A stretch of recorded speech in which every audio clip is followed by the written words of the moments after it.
Marilyn Merritt was a AAAS diplomacy fellow from 1990 to 1992.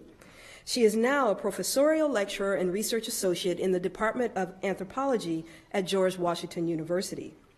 I put a call out for presenters for tonight's program, and Marilyn contacted me saying, "That sounds great, but I want to do something completely different." And I said, "Why not? Okay." So please join me in welcoming Marilyn Merritt.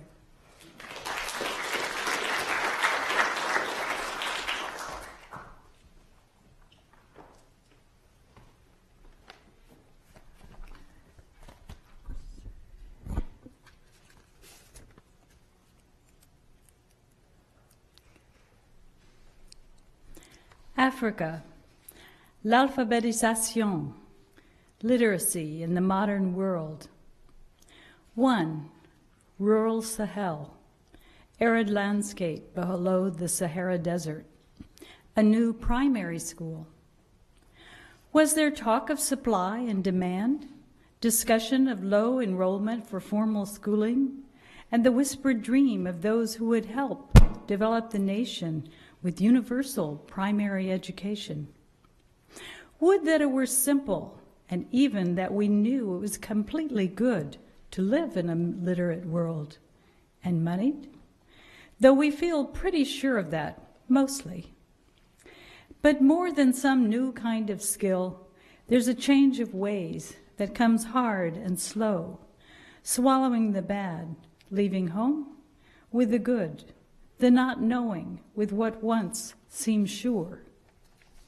Long ago, in some hurried colonial zeal, children were taken at gunpoint from their mud and straw homes in millet fields, sent to boarding schools in towns to learn to read and write en français, to begin l'alphabétisation, which worked for some who stayed in towns, but those few who returned to village life had learned with no desire to share what they knew.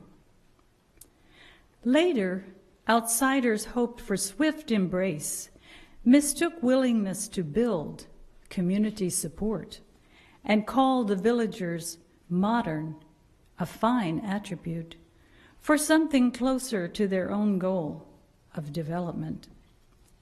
Today, smiling, dusty, road-weary guests, well-greeted with crowds, festive dance and song, this time a national ministry, education, and United Nations, UNICEF, ask with polite anticipation, how many of your own children attend the new school?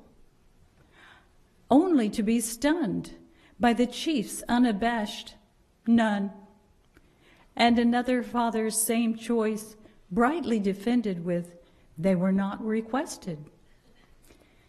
The chief's sister beams matriarchal pride in their dream made real, a brand new primary school, village built as requested, in cement, not banco mud and dung with millet straw, a metal roof, and even painted. Donor money all justly spent for the cause.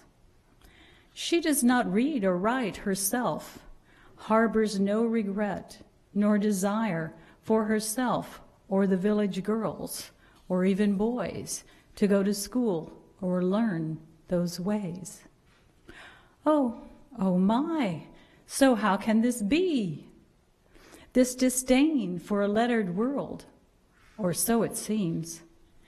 This still knowing how to live here, days of proud horizons, now with a modern school, nomadic cattle, dusty sandy rocks, and golden millet fields. 2. Port City of Dakar, a sidewalk newsstand. A vendor in traditional modern Muslim dress of still imposing stature, gray hair, wistful, wise eyes. How did he come here? To selling newspapers, magazines, postcards, envelopes, and cigarettes in Dakar. Says he grew up far from the coast, remote, sandy, northeast Senegal. No schooling besides Arabic verses for daily prayers, learned by rote from a local marabout. His family grew poor when rains had failed for several years, that marginal bit of Sahel. But he was strong with young ambition and longed for opportunity. Heard of a new iron road, work constructing rails from Dakar to Saint Louis on the northern coast, the mouth of the Senegal River.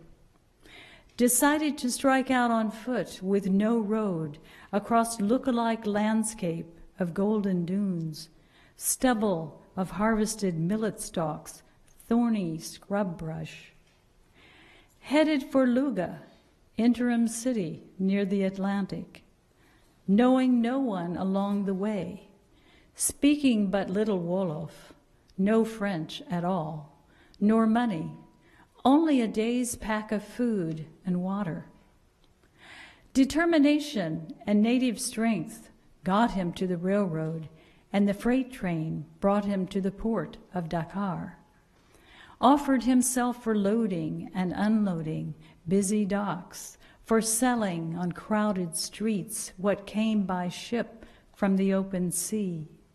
Found moneyed French clientele, hungry for outside news, returned to them and they to him. Comfort in that exchange, till at last favor from one helped him to buy and learn to run this newsstand, this sidewalk corner newsstand, a kiosk facing the Grand Place, Place de l'Indépendance. On this he built his future and his family, now training his son to take over. Still, he cannot read or write, though he knows well the numbers and speaks good West African French, as well as Wolof, for which there never was any formal training. Senghor. He is justly proud, excited in his telling, a good livelihood for his family for 2 generations. And Senghor himself used to pass by. Léopold Sédar Senghor, Senegal's first president and lyric poet, bought his own newspapers at this very kiosk, 207, 207, en face de la place, Place de l'Indépendance. Thank you.